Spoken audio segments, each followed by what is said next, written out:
How do you deal with those? Okay, first of all, immigration is a federal issue, and they've left it up to the states and the counties and the villages and towns, city officials to deal with. Okay, so that's one issue. But these people who we call illegal aliens are human beings. My grandparents were immigrants.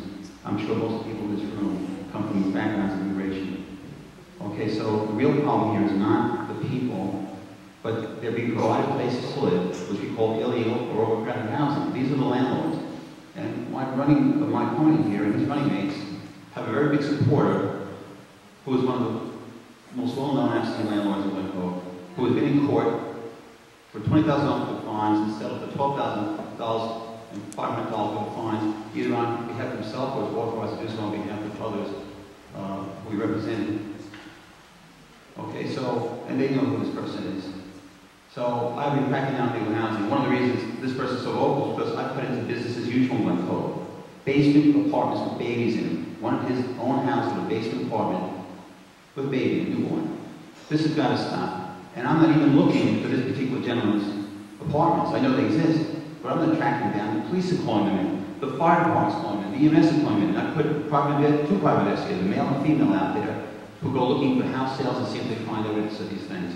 Who go out on weekends and evenings when my code enforcement are available and come out. And it's been very successful. We have over 533 housing complaints since mid-2009. I don't even have the numbers before that, because we're tracked the same way.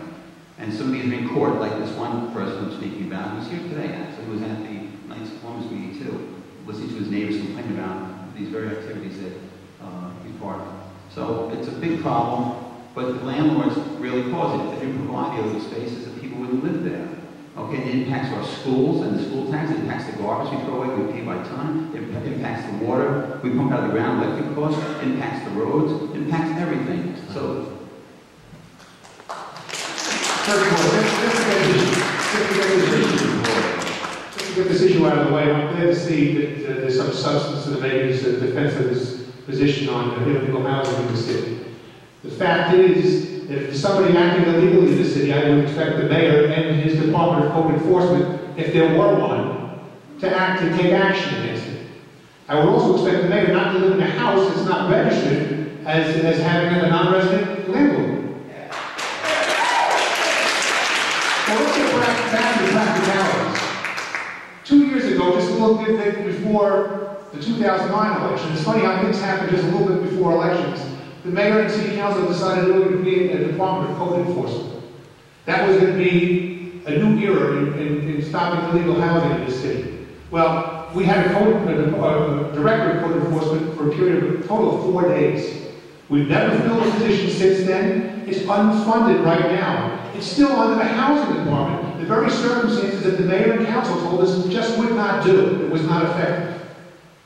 The mayor's right. When it comes to illegal housing, ethnicity has nothing to do with it. Race has nothing to do with it. It's a matter of safety. When I have special counsel in the town of North Hempstead, I had a very tragic case where people died in an overcrowded house by fire. A young girl and her grandmother and somebody else. I know what those circumstances are. I know how terrible those situations can be. I have a plan. I have an ordinance that I want to pass as soon as I take office that will create certain presumptions based on evidence of two-family houses or illegal housing, 2 mailboxes, two meters, for example, that will enable us to cite somebody and they can come in and rebut it. We need to go to the Supreme Court and get injunctions that enjoin people, especially repeat offenders. We can't be sitting back and saying we're doing something. We have to do something. this is very, very critical. Mr. Mealy knows, I pointed out to him in 2009, you should start with taking your signs off of this gentleman's lawn. And the rest of the team knows who he is too. So don't sit there and you know. As far as that goes,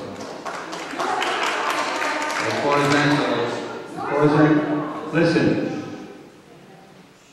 it's a problem we've been attacking. The code enforcement department, this city needs a separate code enforcement department. It's a stepchild of the building department. It still reports there, but it does report now to the mayor's office directly. The report's dotted line to the EMS, the police, and the fire department. And that's why I have so many cases. I think there's 308 this year alone. It's not even through October yet. So it's a very active department. Besides the other stuff like law enforcement, code enforcement has all these things. Mayor's so concerned about where signs are, you should take a look at 2 Alexander Place and remove the sign immediately.